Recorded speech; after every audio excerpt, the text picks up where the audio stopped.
So for now, how do we go for the design of a two-way slab?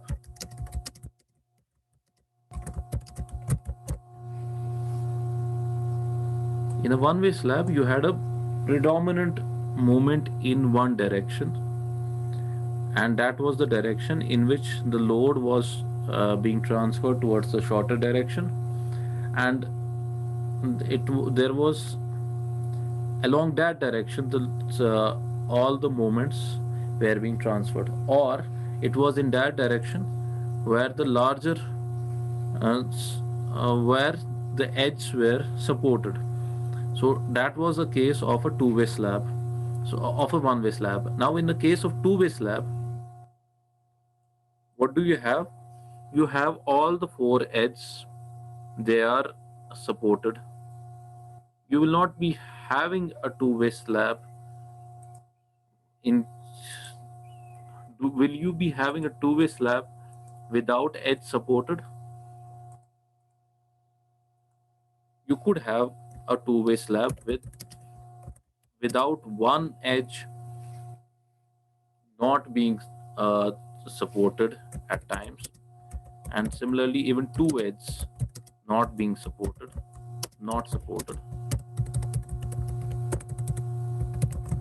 So there could be conditions like that here as well, but because the aspect ratio is such that the behavior of the two-way slab is now dependent on the actually on two methods. It could be based on the linear elastic method, the design of a two-way slab, or it could be based on the inelastic methods,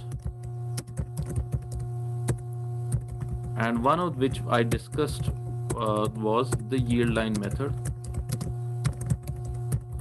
And this method is predominantly used in case of design for the two-way slabs, but you could be using the moment coefficient method as well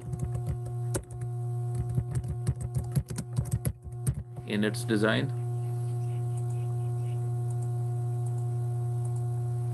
So you could be using the linear elastic methods or the inelastic methods, which could be also known as the plastic methods, and in that you would be having the yield line method and the moment coefficient method. So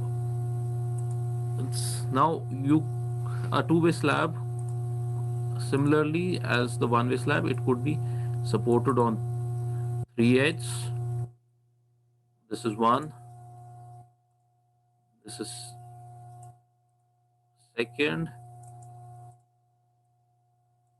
It could be supported on two edges only, this one and this is second, or it could be supported on one edge only, and that in that case it's a cantilevered slab, or it could be supported on all the four edges. Now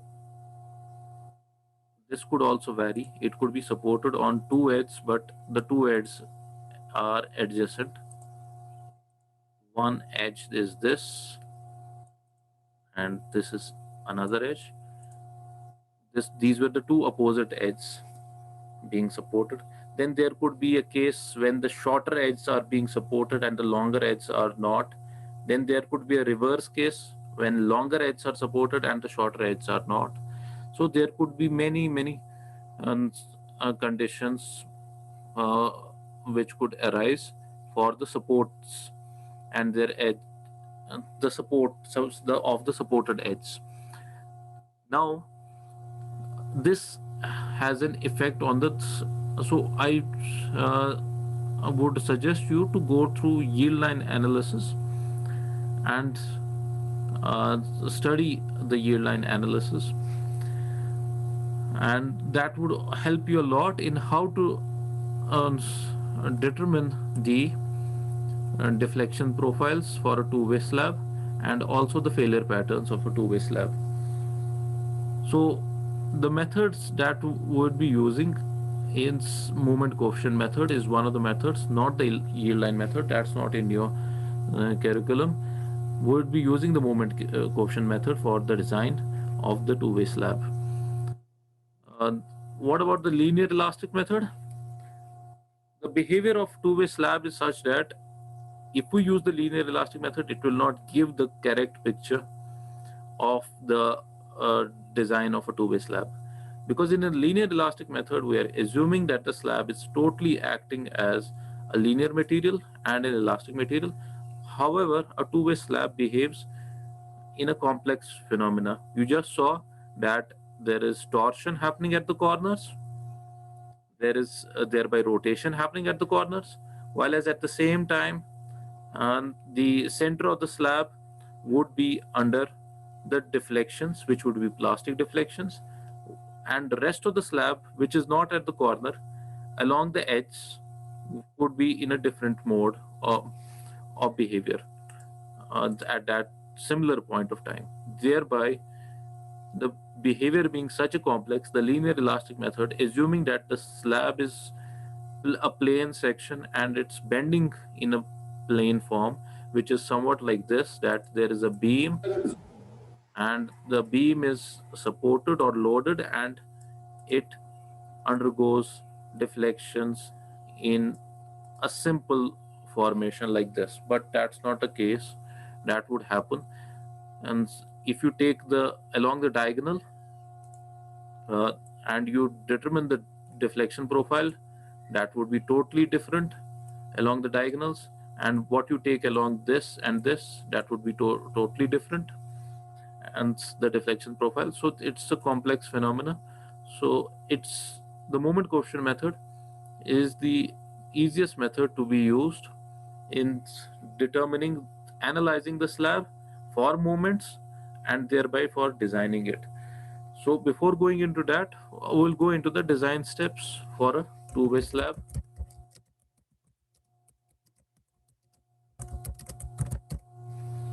Now, what are the design steps for a two-way slab? First, like in case of one-way slab, you determine the thickness of a slab.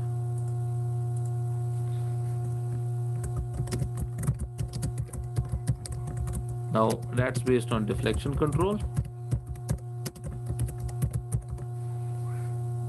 That's the first step.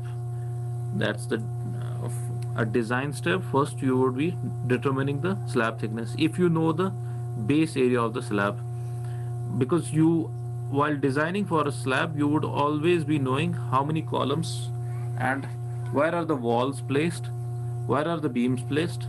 So you would always be knowing that. So you could be knowing what is the slab area, where is it supported. Then you are designing it as a one way or a two way slab. Once you know it's a two-way slab, so first thing, you determine the slab thickness based on the deflection control. Now, in step number 2, what we do is that we calculate the moments. Now, the moments here are calculated at every, if we are using the moment coefficient method, every point and along the edge. So you could make in a moment coefficient method, what is the principle of that? I'll go into that in detail. The moments are calculated at every point as well as along the edge. That means if this is a slab, there is a grid formation done for the slab. A grid is formed for the slab.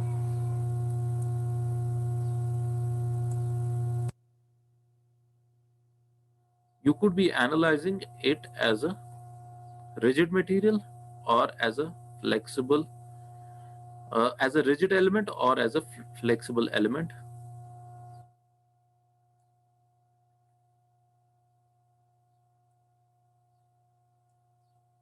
So you form a grid first. If you are analyzing it as rigid element, then you could analyze it as a plate, and that's known as analysis as a plate. And if you are analyzing it as a flexible element, then it's a shell. The slab, if it's of a good amount of thickness, it is taken as rigid, and a concrete slab is usually rigid. It's not flexible, so we can analyze it as a plate. A flexible element would be when its thickness is quite less, and in that case, the because it would be acting as a membrane, not as a plate, so it's a shell membrane that we analyze it as. Now, as a shell membrane, what is a shell? You all are aware of the snail and its shell, and similarly of tortoise and its shell. Now, that is not flexible as such. If it is of particular thickness, but it's of very less amount of thickness. But it could be taken as a flexible material uh, as compared to the plate, which is much more rigid. Plate is of good amount of thickness, and, and it has got good amount of rigidity as compared to the shell membrane. So membrane, it's of a unit thickness of a very small amount of thickness, while as plate is of a good amount of thickness. So now, while analyzing a slab as uh, a rigid material, or RC slab, a reinforced concrete slab, as a rigid element, with, or as a plate, you could divide it into grids. So whatever is the what is the property of a rigid element or of a plate is that whatever is the deflections, uh, they would be uniform deflections.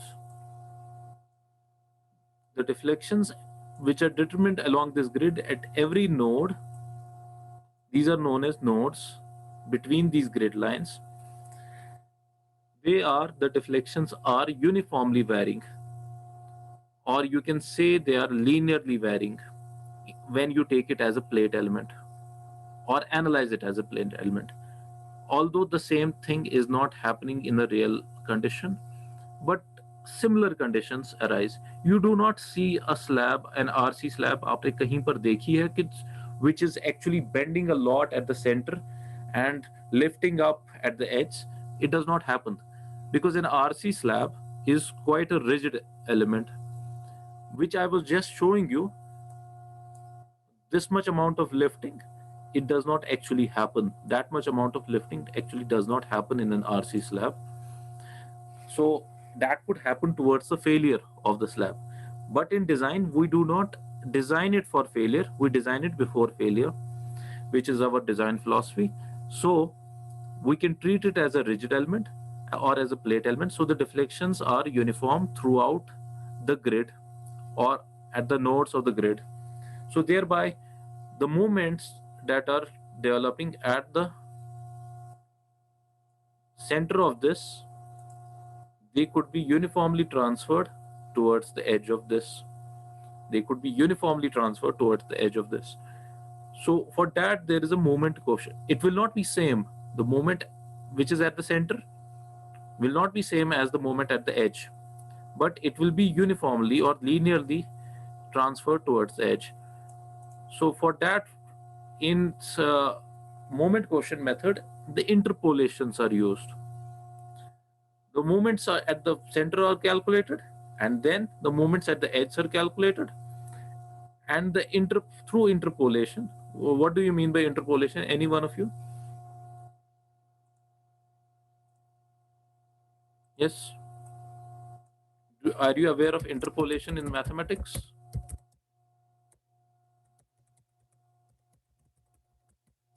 Yes, sir. Yes. Oh, what do you call as interpolation?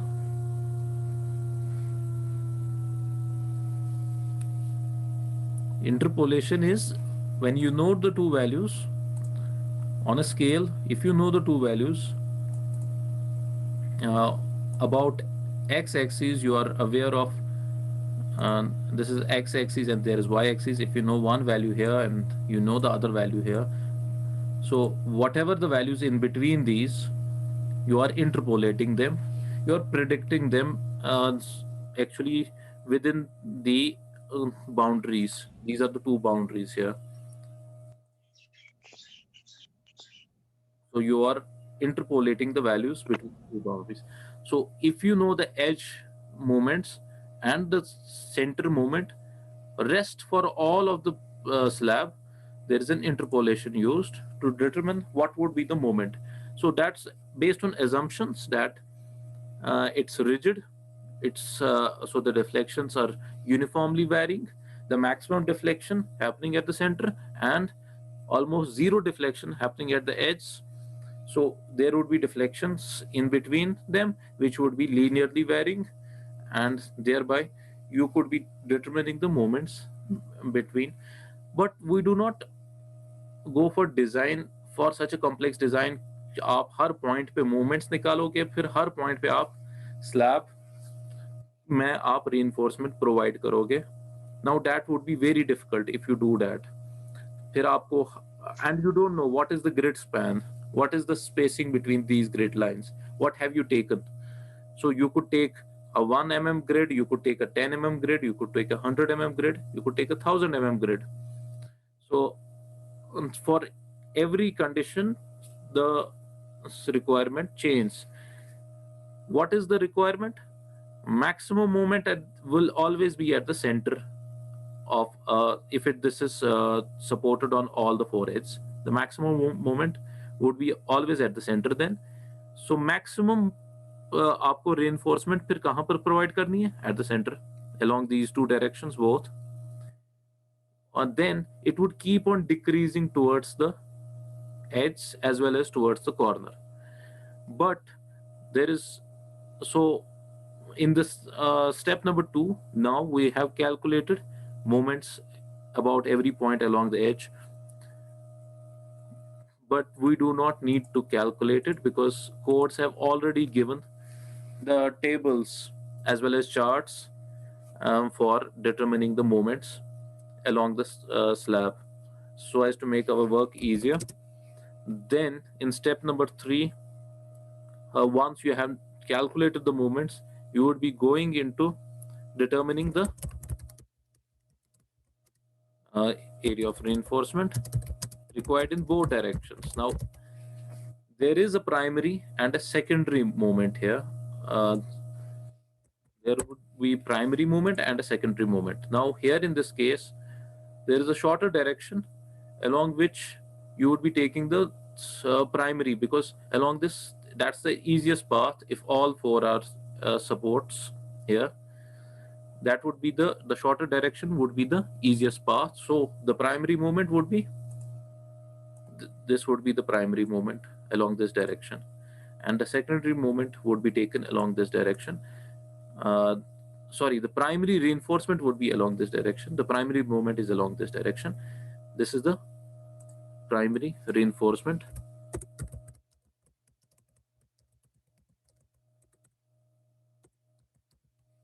The maximum moment you would be getting along this direction, along the longer direction. Perpendicular to that, you are providing the primary reinforcement, and this is secondary reinforcement. Which one? This one is secondary reinforcement that you would be providing, and this one is primary reinforcement. So thereby you would be determining the area of reinforcements. So here there is no main and distribution reinforcement. There is, both are main reinforcements here.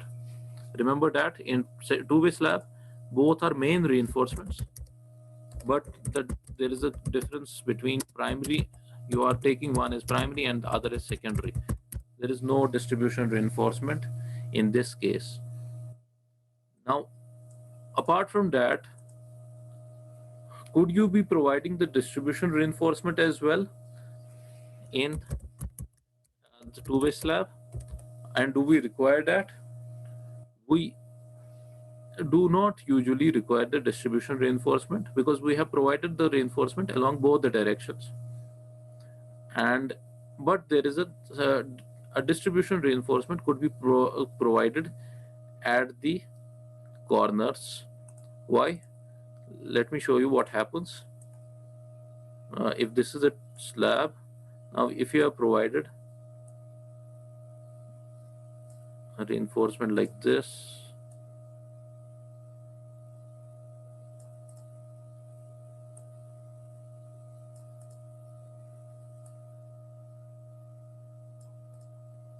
similarly like this,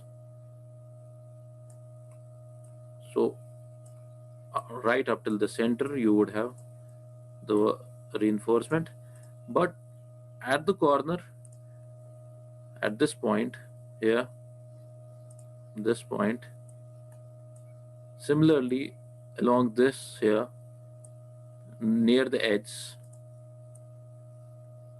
you are not getting the uh, reinforcing bars. Thereby you could be providing the distribution reinforcement. There is one more purpose of providing the distribution reinforcement at those points. That is, for example, if you are allowing the slab to uplift, this slab is uplifting about these corners. If you are allowing that to happen, then there is an issue that you have to provide. What will happen when it's uplifting at the edge? The center is in sagging and the edges are, these corners are in hogging. Now, where do you provide the reinforcement in a slab? You provide it at the bottom here, and we usually lift it up at the edge like this. So here at this point, at the corner, it could uplift or it could not uplift. Tomorrow you may construct a wall about it, so you don't know, you cannot predict the amount of constraint. So if you allow uplifting, then you have to, because you are cranking the steel up, you are bending the steel up, then the bottom portion here, this reinforcement is gone.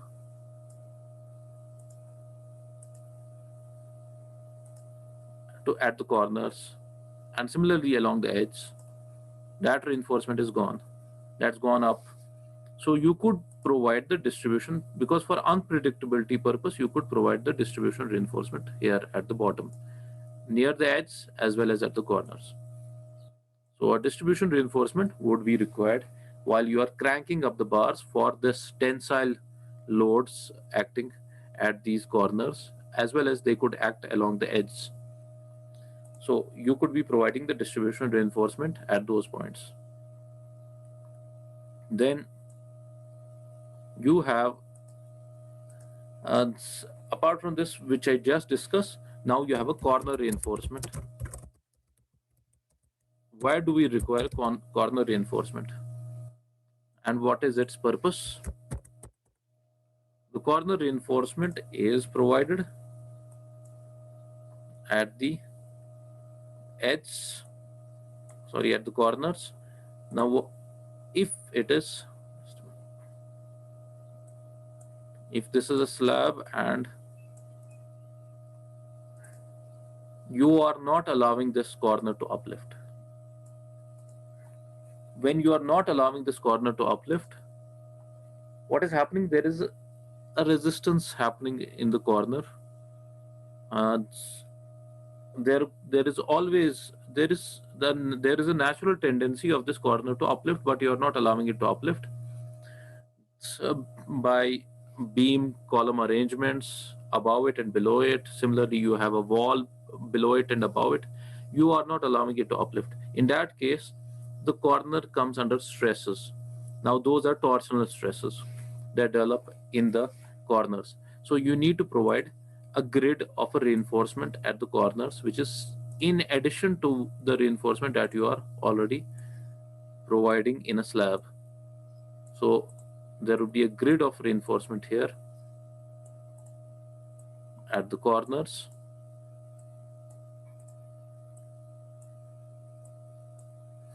Similarly, at all the corners, you would have a corner reinforcement. So codes mention this corner reinforcement as well.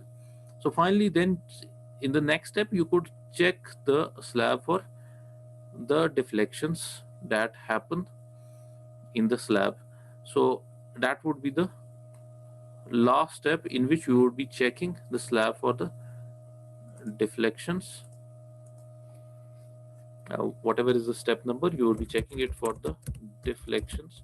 If it has not already been checked in the step number 1, so you could also go for a strength check of the slab. But because we have already uh, used the methods which are under reinforced, treating the section as under reinforced, so the deflection, and we have already kept the slab thickness as per the deflection control, so we do not usually need to check it for the deflection and the shear strength. And about shear, again, in the two-way slab, there are minimum chances of shear happening, even less than as in the case of the one-way slab. In two-way slab, there are even lesser chances of a shear phenomena happening, because you have the dimensions of the section are proportional here, so the lengths are also proportional, thereby the shear is actually transferred proportionally to all the four, or towards the edge. uh, so thereby the shear, there is no requirement of shear check in two-way slab at all. Yes, one thing may happen, uh, which you might have to check if you have a condition where there is a slab and there is a column support at the center of the slab.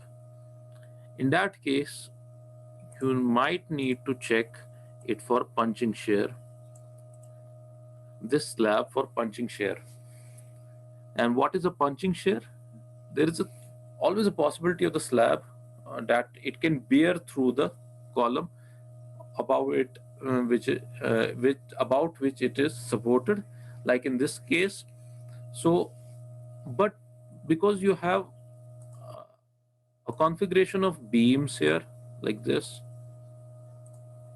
similarly beams here, there could be beams in the other direction as well. So the punching shear phenomena tends to decrease with the number of beams that you are providing for the column beam arrangement. Punching shear is the shear along the critical section at a certain distance from the column. Now, if I want to explain it, what is a punching shear? You take a piece of paper and you just punch the piece of paper with the pen. What will happen? It will just tear it apart at one particular point.